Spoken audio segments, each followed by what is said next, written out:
I'd request Mr. Samir Tendolkar from the LEAP Foundation to join us and introduce Professor Patrick. Thank you everyone. Welcome. The reason I'm introducing Patrick to you is because I had the privilege to learn from him and then later work with him. This was, I think, 2018 when I was taking a class with Patrick at the Institute of Design, and he was probably prototyping his framework, which he's going to touch upon today, called Whole View Model. And the theme of that class in 2018 was how can design help fighting pandemics. And then pandemic happened later. Patrick is always prototyping.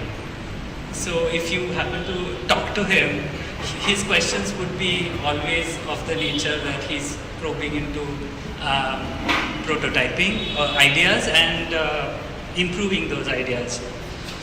And the way he puts it is, in his words, that it is better to be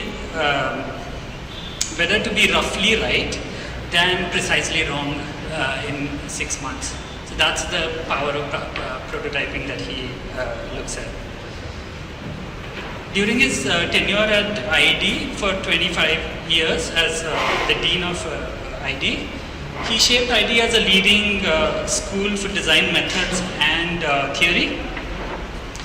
Later in 2019, he was called by Harvard Chan School of Public Health to set up a design lab exploring how design can make a difference to public health challenges, along with Andre Noguera, who we have had the opportunity to talk to some months ago. And that work now continues with LEAP Design, which is a catalyst organization for change and development of rural India. Patrick has Lifetime Achievement Award from Hong Kong Design Center for bringing human-centered design and strategic design to Asia. Patrick, it's a pleasure to have you here and share your vast knowledge with us. Please welcome.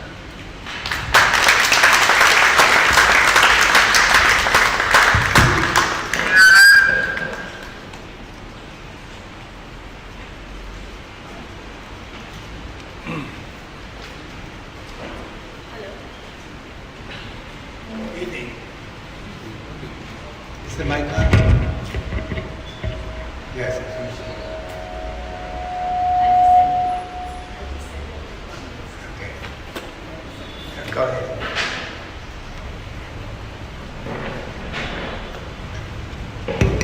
Yeah.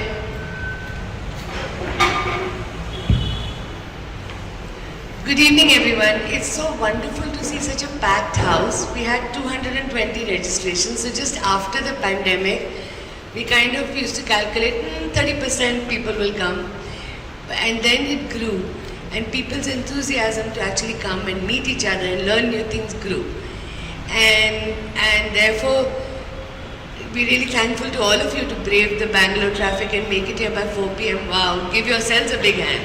Seriously, you're here on time and we can actually start on time. I just want to set a bit of context on why today and how today.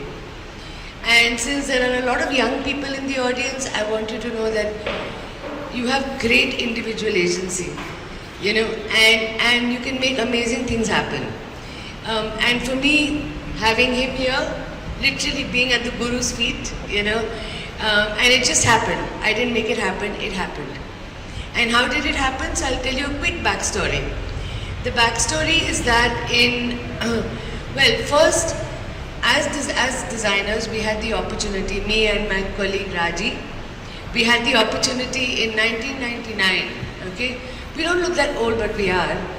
But we had the chance to work with the government on something called Bangalore Forward to actually lay the path for where the city is going. And we realized that if you want to do it, you can actually use design at the scale of a city, you know? And that was incredible knowledge. And then a little while later, not a little while, a lot of while later, we had the opportunity to work with Carlos Teixeira from the Parsons School of Design in a collaborative project. It was two individuals, not so much. The whole organizational support, etc., etc. We cooked up a project to think about how design can play a larger role at an individual and a strategic level in emerging markets. Do we have to just accept every Western paradigm, every paradigm that's given to us, or can we challenge it? And we created a model, and that got recognized as a global game changer in the design space. When that happened, Carlos had the opportunity to go back and work at the Institute of Design in Chicago with Patrick. That was his dream, to go back and work with him. He had studied with him. When he went there, he met Andre Noguera, and who was actually a student of his and a student of Patrick's, and worked with Patrick to set up the Harvard D Lab. And then when Andre was ready for bigger things and he wants to do work at the strategic level, he was sent, it was told to him that you should go and work in India. And of course, everything came a full circle. Between all of us, it's really a very small world, and now you're part of that world. And we got connected. And then Patrick was receiving this award from the Transdisciplinary University, an honorary doctorate, right? Okay. So it's a big honor. He's very thrilled about it. And when we got, can you give him a big hand for this? So since he was coming here, Andrea felt, and we felt, that we need to share him with the city, with all of you in the city. So that's really the context.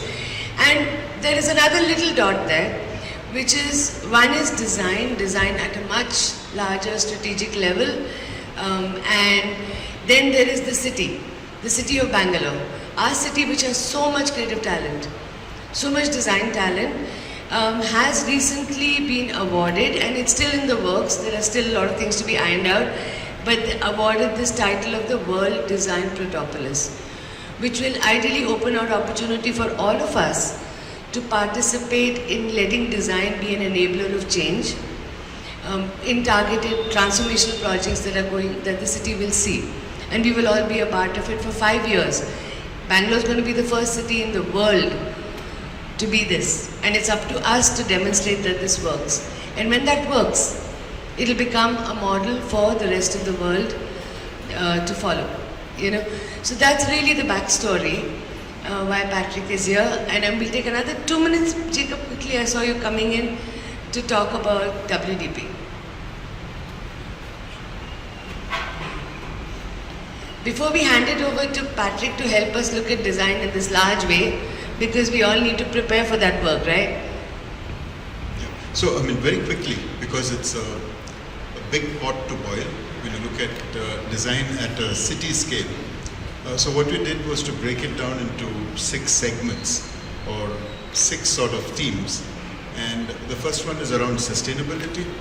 And Bangalore doesn't have to be told about sustainability right now, because we are all reeling from a water crisis. But we are looking at water, waste management, and circular systems for the city. What's made in the city stays in the city and is used in the city. Just yesterday I was watching an interview with Vishwanath of Biome. Many of you would know him. He said, actually Bangalore gets enough water. The issue is how we use it and where it comes from and so on. There is a water crisis, but it's a systems crisis. It's a systems issue. It's not a resource issue. So these are kind of the problems that we'll be tackling in the sustainability vertical, if you could call it that, but it's not a vertical because they're all interconnected. Then there's what we call Build Bangalore, which is the infrastructure of Bangalore. Today when we breathe in all the dust in Bangalore, it's coming from the rapid infrastructure building. Now, how much of this infrastructure is actually need-based is a big question. Yeah. Some of it is being built because build is what we do. The third one is what we call enterprising Bangalore. Bangalore is now changed its name from retirement pensioners paradise to Garden City. Now I believe it's called a unicorn stable because that's what we produce now. We produce unicorns. But the third part is about how do we produce companies or enterprises that better the planet in the longer run. The fourth one is what we call Safe Bangalore, and it's really about how do we make a city safe for women, children, migrants, elderly, and even the non-human. We share the city with a lot of animals, birds, and they're all city animals. I think at a design week 2 years ago, a wildlife organization told us that, we call a snake catcher when we find a snake in our backyard, and that snake catcher is supposed to catch the snake and go and dump it in some forest. They said if that snake is actually dumped in the forest, it's doomed, because it's not a forest snake anymore, it's a city snake. It's a Bangalorean snake, right? So these sensitivities need to be understood when we talk about making the city safe. The fifth one is what we call creative Bangalore, because the experience of a city is through its art, culture, design, and food. So how do we make the city? I think the government has also announced a parallel program called Vibrant Bangalore. There's a lot of overlap with that. And lastly, it's about what we call Future Now. It's about the pedagogies that are needed now for the citizens of now and tomorrow. And so, all told, the WDP project, the World Design Protopolis project, is about doing a series of prototype interventions, but that are designed for scale, so that they can be scaled up across the city. We're looking at doing things from a ward level upwards and not just top down, and involving the community, because a city becomes a city only when the people living in it become citizens. So how do we encourage people to be citizens and not passive consumers of the services a city provides? So that's the broad scope of World Design Protopolis.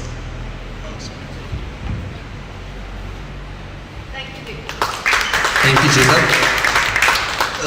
Very quick introductions. So, Ms. Sonia Manchanda is the co-founder of Spread, and Design Barn and Design Open Air initiatives of Spread. She's also a member of the World Design Organization Board, one of the 4 women members over there. So, a big round of applause for Sonia. And Mr. Jacob Matthew is the president of Association of Designers India, and he's also one of the pillars of the World Design Protopolis project, of which we'll get to know a little more during the course of this talk. So, before we start, I'd request Ms. Rajeshwari, my colleague, to hand a little token of her gratitude and love to Professor Whitney.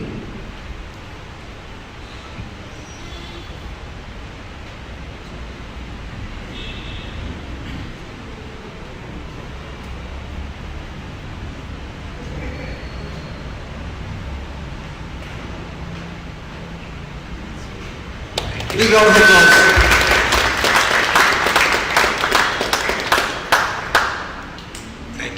Thank you so much. The session is now open. Well, welcome. I'm delighted to be here. It's probably my 20th time in India, I'm guessing.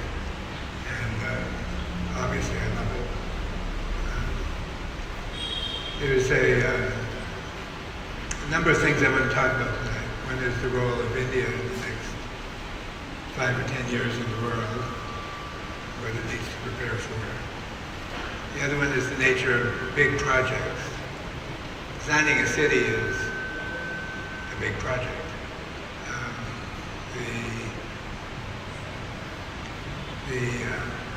It's hard to think of a city where design has played a strong role, that it's worked out well. Most big projects in cities are failures when it comes to human experience and human life, and even economics. And that happens over and over again for a reason. I'll tell you sort of the punchline for this, and I'll come back to it later on in the evening, is that these projects are approached as systems. This isn't just cities, but it's big buildings, big identity programs, all of these things are approached as systems. And the systems are put there in place to predict what's going to happen after you build the thing. If we're going to build this airport, or this bus station, or this football stadium, what's it going to do? And the leaders of the project want to know exactly what it's going to do. They want to know how much increase in traffic is going to be. And is it going to be what they're predicting, right? Or do they have to change their predictions?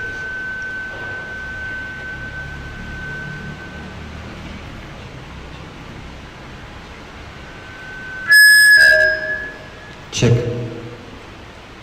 So I think there's some audio issues. Please bear with us. Yes.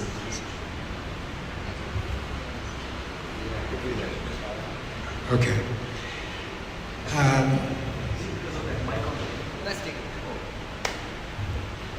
Okay. The name of the game of the 20th century was trying to achieve accurate prediction. And it made sense because if you look at the iconic industries like the automobile industry, it was a 10-car-a-year production by hobbyists who were having fun with their new toys. Before Henry Ford came along and said, I'm going to make a car that doesn't cost the equivalent of $100,000 and it's for the rich. I'm going to make a car that's equivalent of $500 and it's going to be available to everyone. And he changed the assembly process that allowed them to make that car go from 80,000 vehicles a year in 1912 to 970,000 vehicles in 2020. And they did things like use standardized parts and nuts and bolts and screws to move it along. And he saw the system before he saw the product. What I mean by that is he was visiting the meatpacking district in Chicago, which was at the time the major place where cattle got railroaded into and turned into hamburgers. He saw the carcasses being disassembled. And in his mind, what he thought of was, what if we reversed it and didn't disassemble something, but assembled something, like my car? So it's seeing these connections at a high level that systems theory has to be used to make it work. Now the problem with most systems is they look for certainty. And when they find information that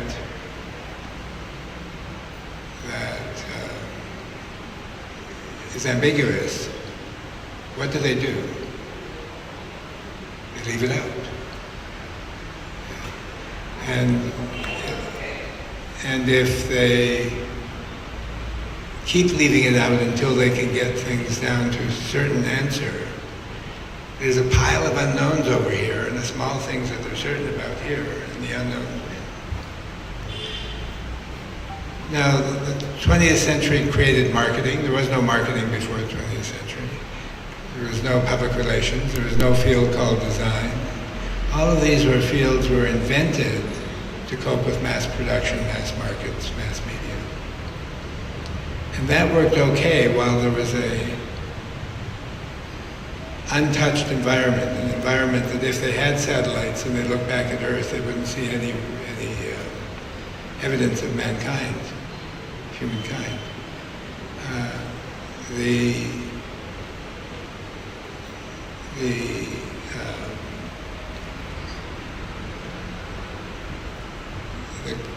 The goal of these systems, marketing, advertising, design, was to help management figure out what to make. And while there was a growing middle class, that made sense. But around 1960, 1970, depends on the sector, 1980, there was no longer a shortage of stuff, and there was no longer a small middle class. There was more stuff than we could imagine, and a large middle class who wanted choice.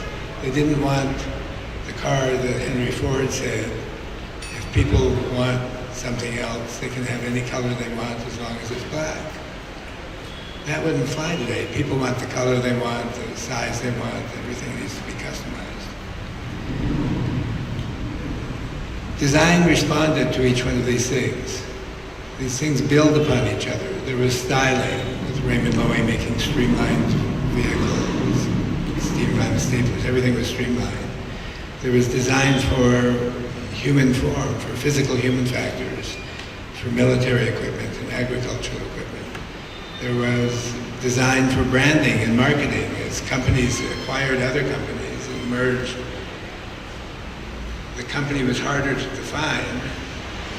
The old definition of the acquiring company didn't fit the definition of the acquired companies. And I use American Airlines as an example, one of the, I guess the largest airline in the world now. It was assembled from about 80 airlines in the Midwest of America. Dubuque Airlines, Mid-Mountain Airlines. Most of these were two-plane operations that would fly between 2 or 3 cities. Put 45 of them together and you have something else. You can't call it Dubuque Airlines if it doesn't even care whether it flies to Dubuque anymore. So they called it American Airlines. And that was the story. That's why branding was relevant in the 60s and 70s, like styling was relevant in the 30s.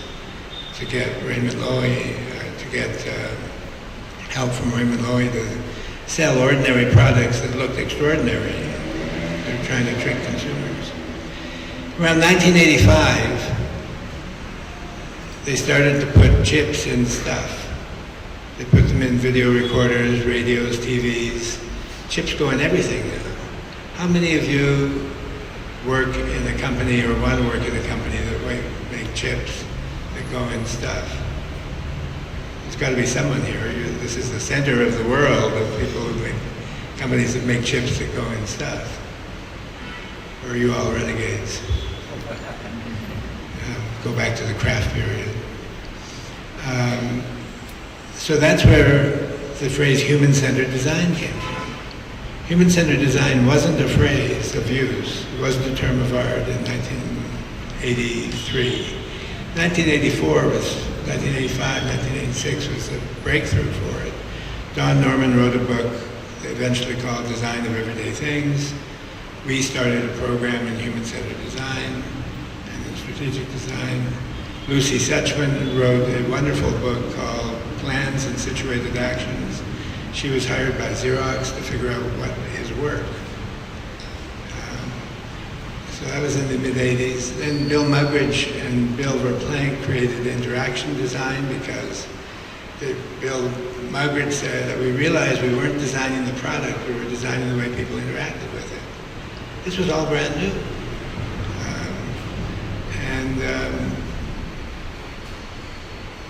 The problem now, so far it's been a story of optimism. Now I'm going to change and tell you a story of pessimism. The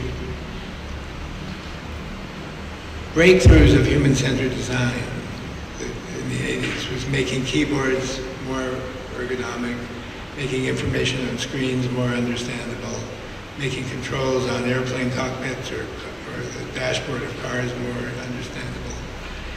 And Chuck Owen, a good friend of mine who taught with me at the Institute of Design, we were in LA one night, landed late, got in a car, and we're driving down the freeway, and we had to stop and pull over to figure out how the car worked. They had, for every function, they had an on button and an off button. That doubles the number of buttons that you need. They thought it looked cool because it was an array of buttons, but it made the car harder to drive.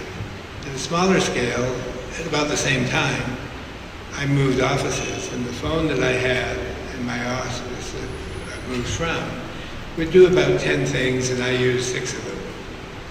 When I moved into the new office, the phone did 40 things, and it was much more complicated to use, and I couldn't even do the 6 things I wanted to do. So we switched to a mobile phone, and it does an infinite number of things, and I don't know what the hell's going on with it. It controls me more than I control it. And if any of you are not admitting you're in the chip industry but are, I'm telling you should fix this and stop doing things that confuse people. The book that comes with this little phone, phones keep getting smaller and smaller, so they're hard to find in your pocket. But the book, the instruction manual, and the website pages are 100 times more massive and weightier than the phone is. There's something wrong with that. You should fix it. So what was driving all of this search for certainty, what was enabling it was algorithmic systems. Algorithmic systems are systems where you know the parts, what they are, what they do, and you know how they relate to each other. Cell phone. The engineers aren't confused by the phone. They know exactly how it works. They made it. They'll test it with users. They'll ask people if they like it, and everyone likes the idea of a new phone, and they're shiny, and they have the right curves on them. Do they make our life better or worse? It's debatable. There's another type of system that gets ignored. It's invisible. There's the algorithmic system, which controls big companies, big organizations. And the other type of system is behavioral systems. It's what people do. And these are the people who are frequently in design departments or design consultancies. These are the people who are consumer advocates. These are the people who complain about the elderly being given products that they can't use. These are people complaining about cars not being safe enough.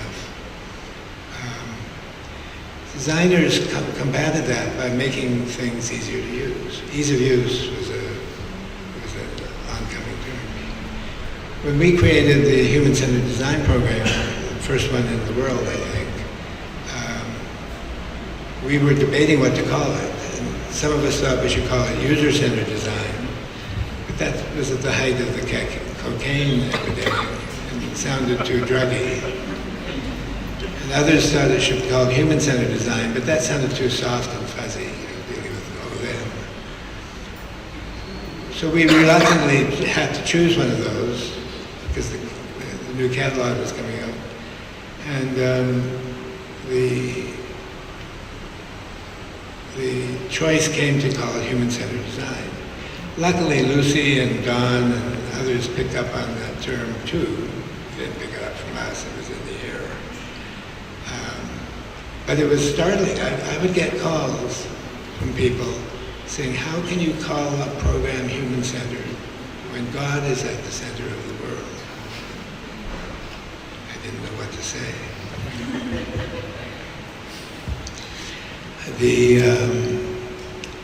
The problem is designers haven't gone farther than making keyboards easier to use. Samsung has a team of 20 people to work on ringtones because kids in Korea trade ringtones so that they all the kids in one group have the same ringtone. Kids in India do that too. No, I think it's a Korean phenomenon.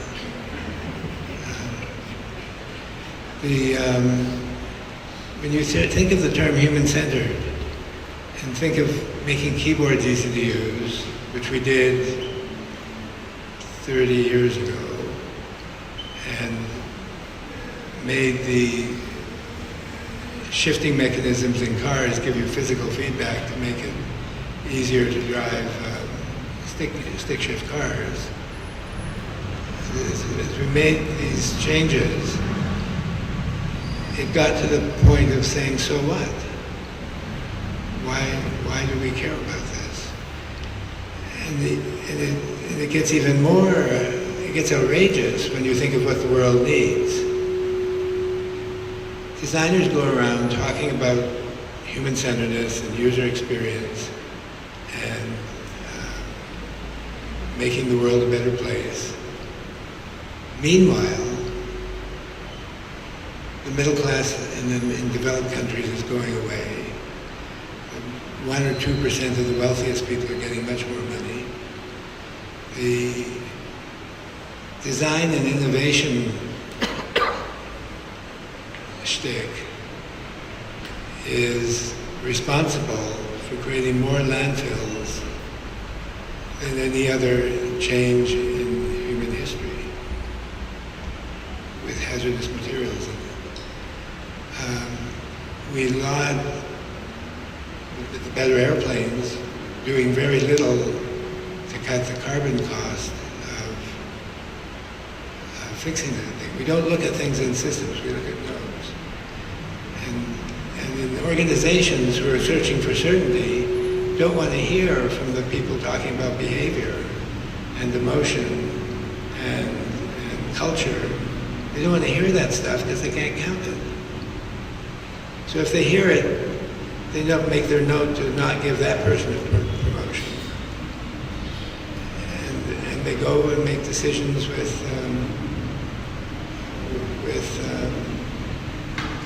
the people arguing for algorithmic change. Now a company can survive that if they're not the worst at dealing with human behavior.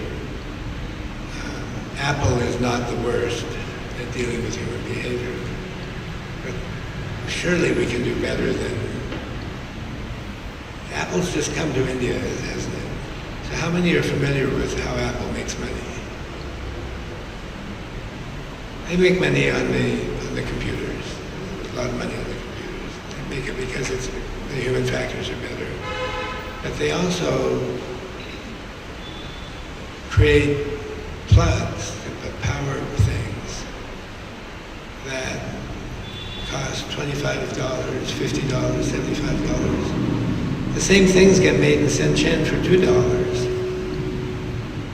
There are rooms 10 times the size of this building with people busily making tiny white things with the Apple curve on it and the Apple logo and shipping them out to be sold all over the place. So designers are wasting their time trying to have a big effect on the world if they don't deal with some of these bigger problems. So human-centered design should deal with topics like how do kids learn? They should deal with topics like how do you design a small house or a small dwelling for a family to have a rich experience together? What if small didn't mean bad and cheap? We know the world is getting hotter. This month in Bangalore is another example of that. What are we doing about it? Fixing that would be human-centered. And the little postcard that we shared with you represents 3 centers of power and belief and hope. The temples, we're using one ancient temple in Asia. There are the temples to religion. There's the temples to money, Wall Street, Mumbai, building high-rise that worship and are fearful of money. Each one of these is a source of fear and hope. And I propose that as part of your effort to deal with environmental issues, this design conference come out, that you make a tower of garbage and you accompany it with policies that are positive. So the tower of garbage is there to remind everyone that the environment is at risk and that we have to take care of it, and there are good things and bad things, just like medieval churches did in Europe. God was there to save you, but he was also there to send you to hell if you didn't behave properly. You couldn't forget that. So money has taken the place of that for the most part, material well-being. And I think the environment needs to be one of the one of a small number of next initiatives to make the world more human-centered. What are some of the other ones? Social justice, equity of justice, equity of opportunity. The statistics are everywhere. If you want an algorithmic system to analyze how things work, look at the sociologist's description of the increase in poverty, the increase in depression. The Commissioner of Health of New York told me that the opioid crisis is partially driven by 60-year-old guys losing their jobs at GM in Ohio and seeing a pretty miserable future for themselves. And more troubling, they see a miserable future for their kids. There's an opportunity for design to have a difference by making this behavioral system visible and make the parts of it be connected. What's it mean if something is going to be more expensive or what's something going to be more cheaper? In fact, if we solve the energy problem right now, we wouldn't solve the global warming problem. If we made energy much more efficient, what would we do? We would make more stuff because it would be cheaper to do it. We'd make more stuff for people who've already got too much stuff. We shouldn't do that. We should figure out how to give people better lives while having less stuff. What might a better life be? If you look at the history of living rooms and how chairs were laid out, chairs used to be in 2 or 3 rows, semicircles, where people sat. When people sat down, what did they see? Other people. And that changed when the television came, because people pointed their chairs at the TV out of the fireplace. And they stopped talking to each other as much as they used to. They still talk to each other because they were watching TV. But they were doing a very strange thing compared to what we do today. They were watching the same program. And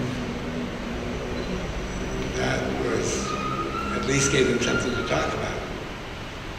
Then we proceeded to people, if they showed up for dinner at the same time, which was happening less often,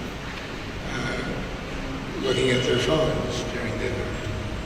So now the chairs can be in different rooms, etc. Which was a friendlier, nicer, warmer, more child nurturing, more elderly person involving experience and format. Chairs pointed at each other, or chairs pointed in miscellaneous directions so people could see their own screen. You know how sugar works. Sugar is wildly popular and addictive. Everyone knows it's bad for them. In a sense, design is working on making sugar, and we should stop that. Because we have the ability to connect things that don't seem connected. That doesn't make design algorithmic. It makes us to make better guesses in a world that is not certain. It goes back to the phrase that Samir said that I like. It's not actually my phrase, I just use it. It's better to be roughly right than precisely wrong. And focusing only on the precision is not getting us anywhere.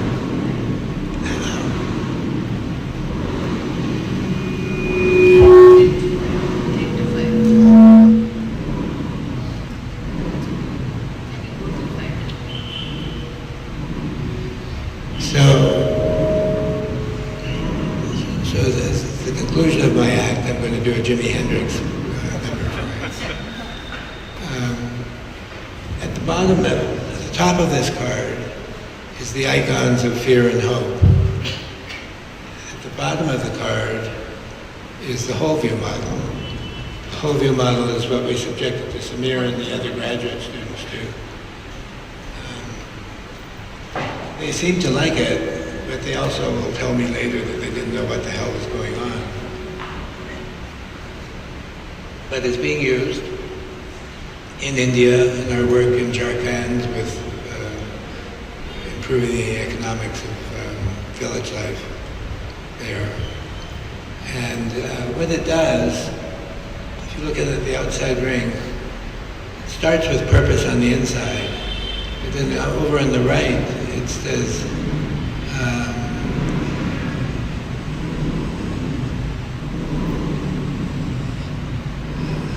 how is the best way to make it? That's the craft aspect of design. Why does it create value? Why does something have meaning and value to people that wasn't there before? Or how do you make a change which takes away value? Like we took away value from the living room. How does an organization know what to make when they are able to make anything? What is it for? What aspirations of people does it serve? And what business do you have to organize? How do you have to organize to make it happen? That's the whole view model that we're teaching in design schools and in public health schools and using in the consulting work that we do. Executives love it. In 2 or 3 hours, we can help executives figure out the map for their company, their organization. So, in closing, what does this all mean for India? Largest democracy in the world, wildly smart, energetic group of young people who want a better life for themselves, and a better life for India, and a better life for the world. Working in a world that uses systems from 1950. Using the budget to look forward and planning a year was an invention of John McKinsey in 1927. In the past, they only used budgets to look at the past. Focus groups were invented in 1948. Demographics emerged in the 20s. These are all inventions. They don't come from God. People come from God and need to take the power of their ability and enthusiasm and figure out how to make the world a better place. Now, India has to be key at this because of your scale and your rate of growth and the large number of well-educated people that are here. But you don't have more than 5 or 10 years to do it because you are also the power for making the algorithmic systems more powerful. And if we spend 5 or 10 years making the algorithmic systems more powerful, AI for example, and don't spend any time making a system for human behavior understandable and able to be linked to the algorithmic system. I'll repeat that, be able to be linked to the algorithmic system. We're blowing it. So sitting here in India today and getting to go back to the other side of the world next week, I can say that it's your responsibility to fix it. In some ways it is, if you take it. And we will try to keep the United States from seeing the Britanization of the United States, looking backwards while the world moves forwards. You need to look forward one step faster than the world is moving forward. So with that, we'll call it the end and look forward to talking to you. Do we have time for any questions? Yes.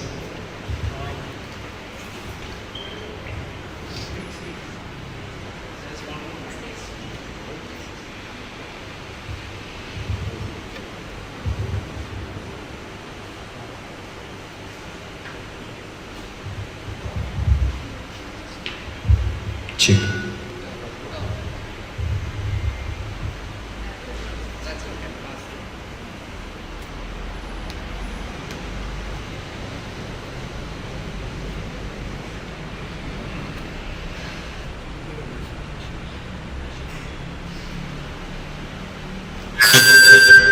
Check. Hello. Yeah. Hey, Patrick. Thank you so much for the talk. A lot of insights. My question is, Mr. Jacob touched upon circular economy, circular systems, and how that's the way ahead for that. So, my question is, maybe I can just say that. So, my question.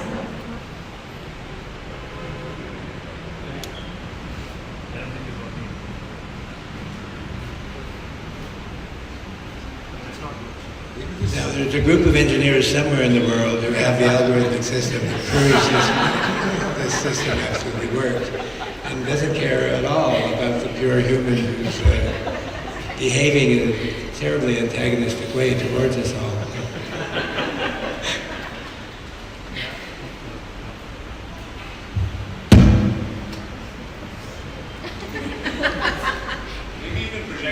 Yeah, I can just. I'll repeat the question. Okay, so talking about systems, I think we've majorly become a very service-oriented economy. Like per se, every product or almost every product is a method to sell a service. So how can that, what's your take on that altering or defining behavioral systems? It's a great question. Services are on the rise. They're often the defining element of a product. What are we going to do about that? How do we react to that? We view the overall offering as having 5 or 6 points. People often are part of the offering, sales staff, repair staff, etc.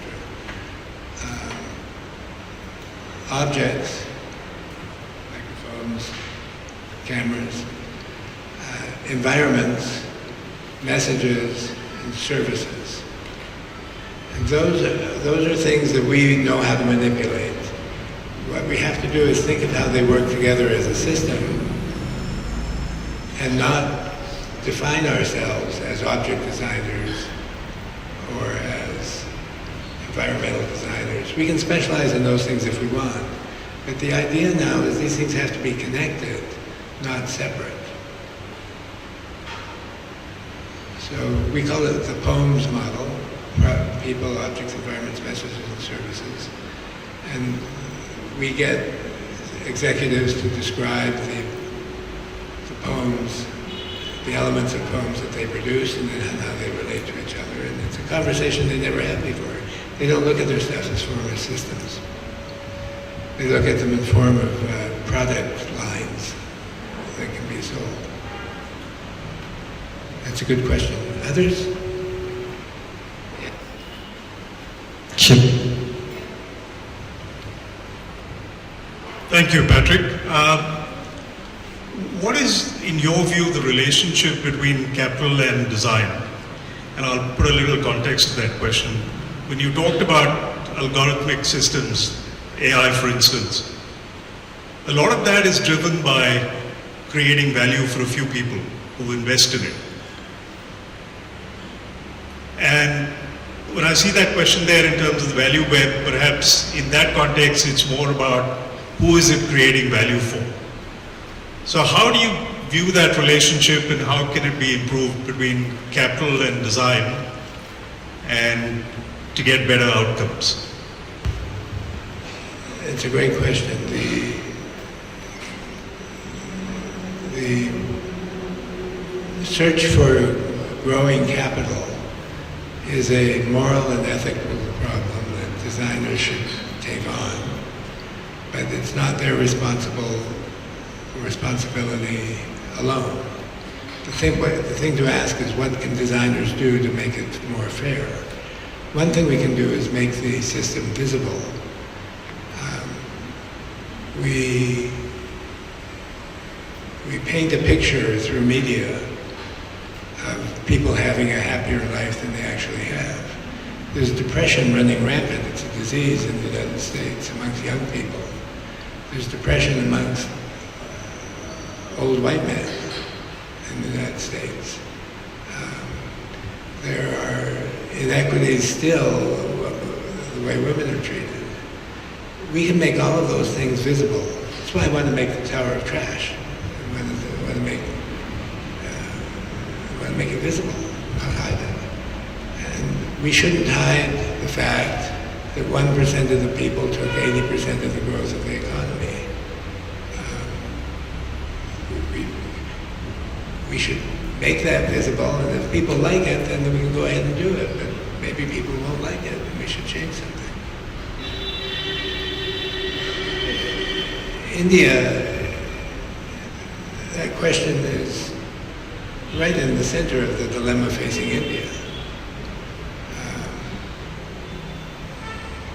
People are getting more money, but not nearly at the rate that the 1% are making money. I was in one of the Adani homes 2 months ago. 5 floors of a high-rise for a family of 6. People in the street weren't doing so well. In fact, when you fly in and out of India, one of the main things you notice is the urban slums piled up against the fancy hotels. The fancy hotel that we end up staying in is made economically possible by the poor people living. We at least have to be more aware of that, and we can make that visible. And then we can actually take the next step in creating systems that are more fair. It's not a simple answer, but it's what you get when you don't ask a simple question. Thank you. One more? You.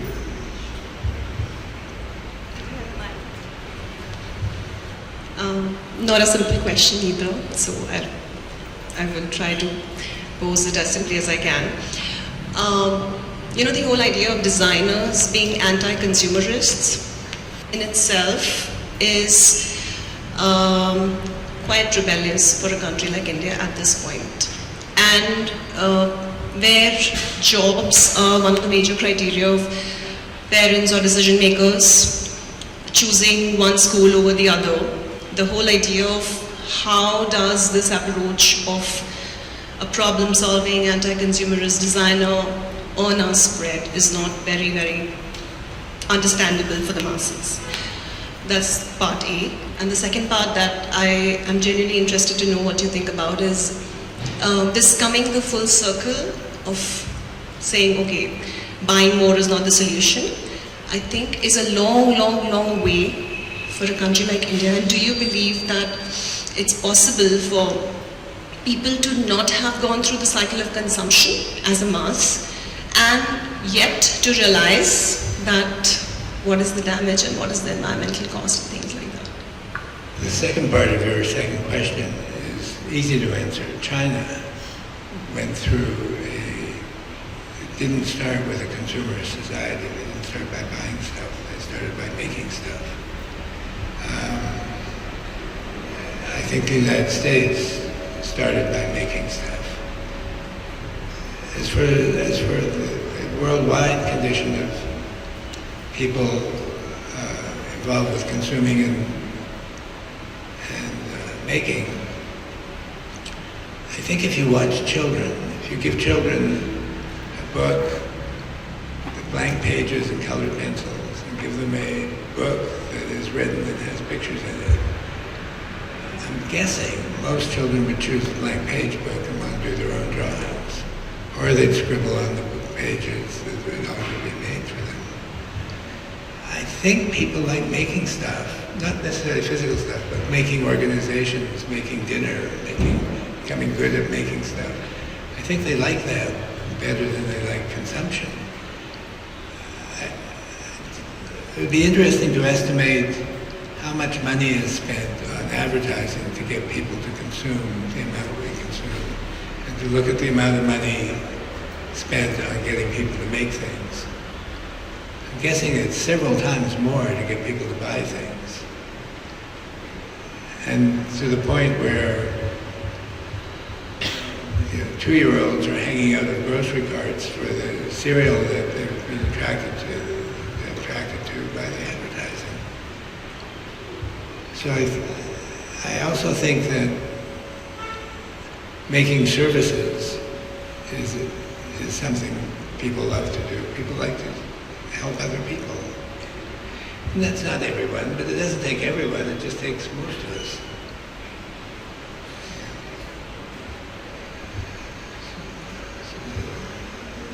Too fuzzy?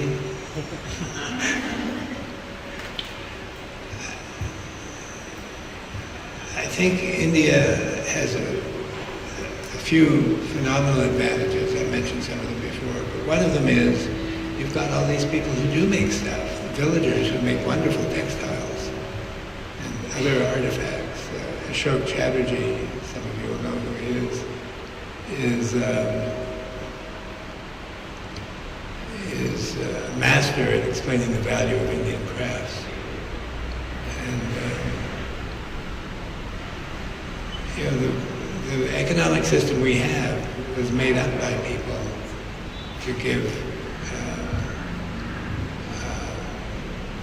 to help growth of things in people's lives.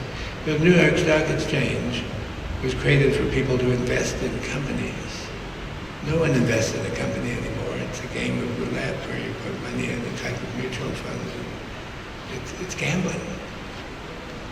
No one knows anything about the companies they've invested in, except maybe VCs. Time for one more?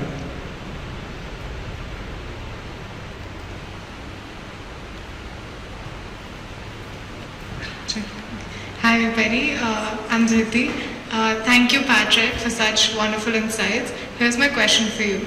So as a budding designer, how do I train myself to look at the smaller problems rather than the big problems that's going on in the world? How do you train yourself to go away from the smaller problems? How do I look at the smaller problems? Because, how do I get myself to look at, okay, yeah, this is where I need to work at. Like the minutest, how do I identify them? I think I understand. How do you think about design in your work to make you decide what part of design you want to work in? Just do work and find out, and do work reflectively. I should mention reflection a little more. Reflection is how we learn. We've actually identified a new disease when I was at the Institute of Design. It's called reflection deficit disorder. And I think we all suffer from it. And we all have the ability to cure it for ourselves. And you are suffering from reflection deficit disorder. Learning is normally thought to be reflective, and work is normally thought to be productive. We're interested in switching that around, where work is reflective, which is what you need to do, and learning is productive, to help kids learn to make stuff. And by the way, these changes aren't impossible. I was talking with someone last night from the airline industry, and talking about carbon-free flights and bringing air dirigibles back, airships. And he said, but that's hard. That's really hard to do. And I said, it's not as hard as doing this. Imagine coming into a boardroom and saying, in 1910, and saying, I've got an idea. We're going to big metal tubes, and we're going to put people in them. And then we're going to get wildly explosive liquid to burn complicated engines. And we're going to take these things that weigh a ton, more than a ton, and we're going to fly people through the air and bring them back to Earth again alive. That sounds hard.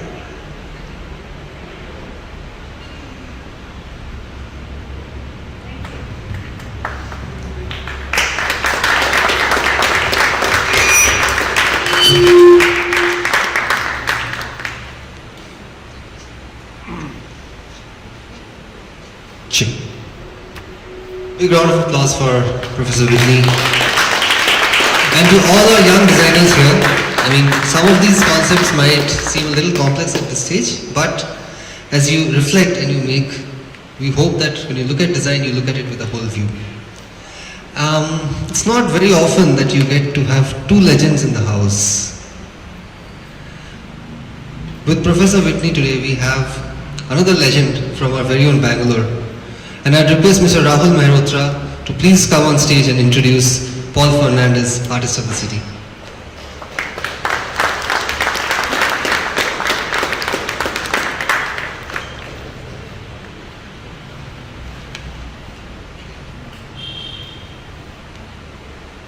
I'm nobody.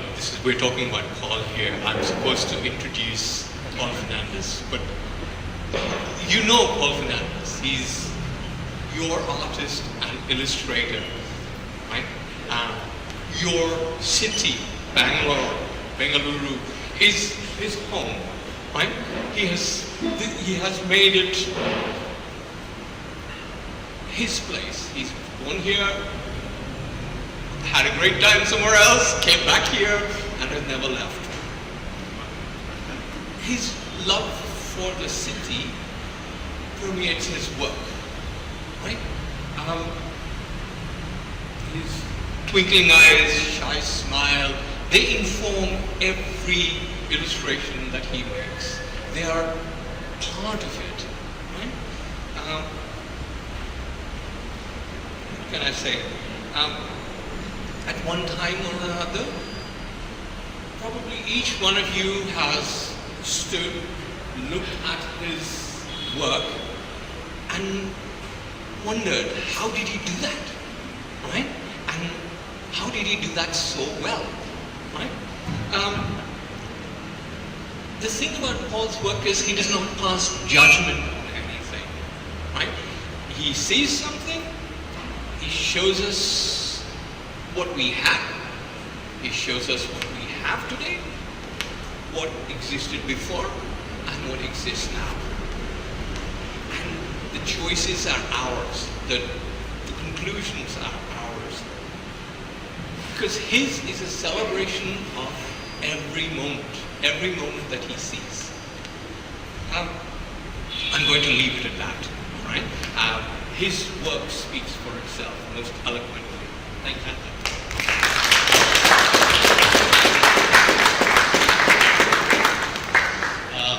I can draw much better than I can speak. So I don't.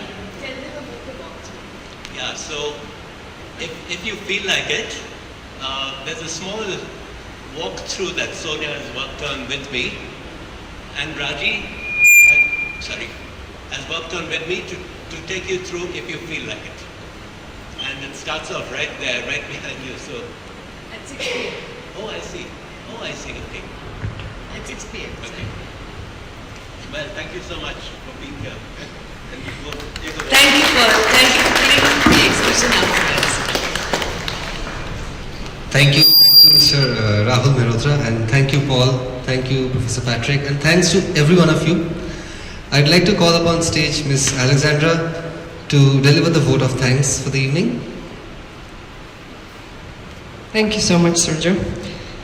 Okay, I'm glamorously putting on my glasses so I can read the thanks.